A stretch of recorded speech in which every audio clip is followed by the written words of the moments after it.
Good evening, everyone. My name is Victor Gundele, and today I want to show us how to actually build a scenario making use of combo box. Now, here I have my assumption on the project I'm currently working on. So I have my revenue, I have my cost of sales, I have SG and A. So I actually want to set this into three different scenarios because at least most of every other items have been driven by these three. So anything that affects here actually affects my income statement.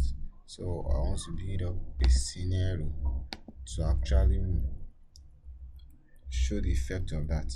So I'm going to start with my scenarios. Put that one in heading 2. So the first case is base case, which is the number 1. I have number 2 and I have my number 3. The second one is best case scenario and the third one is worst case.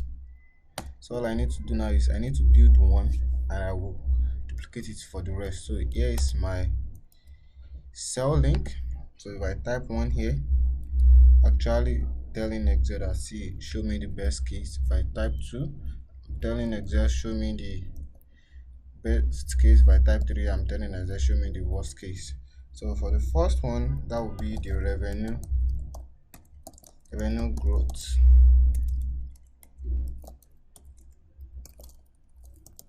Revenue growth, I put that in heading 2. So now let me just copy, let me reference this up here. So to keep them constant, I will need to make one and duplicate further F2 and F4. If you are using entertainment system, you need to press Fn on your system and F4, F2 and F4 to log them. So it's actually going to be an input. So I'm going to highlight the part I want, select input, then I'll select percentage. So this up here will be where the active scenario will be. So the first, let me copy this scenario that we have here, copy this, paste it here, sorry, let me copy that, copy here, then I'll paste here. So that's my base. So let me say my best case will be this plus like 5%. Drag to the right, then I'll copy and paste as values. Everything is input cell, so everything must be typed. So let me say my base case, then less 2%. So copy and paste as value. So I actually have this now. Change that to percentage. So I'm going to make use of index formula.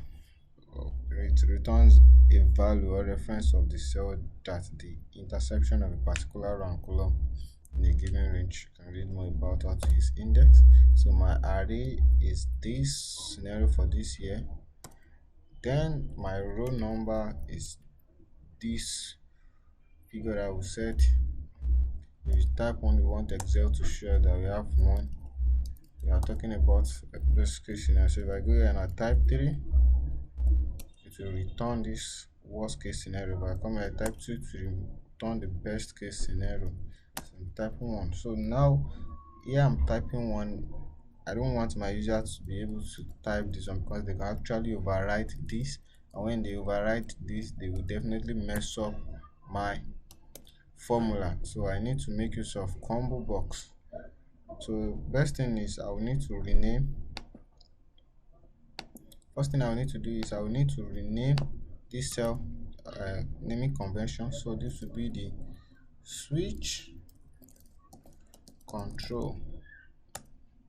Switch control. If you come to our formula and I click this, you see it changes the name. Drag to the right. So now I have this, and the next thing is I need to rename my scenario. So these are scenario cases.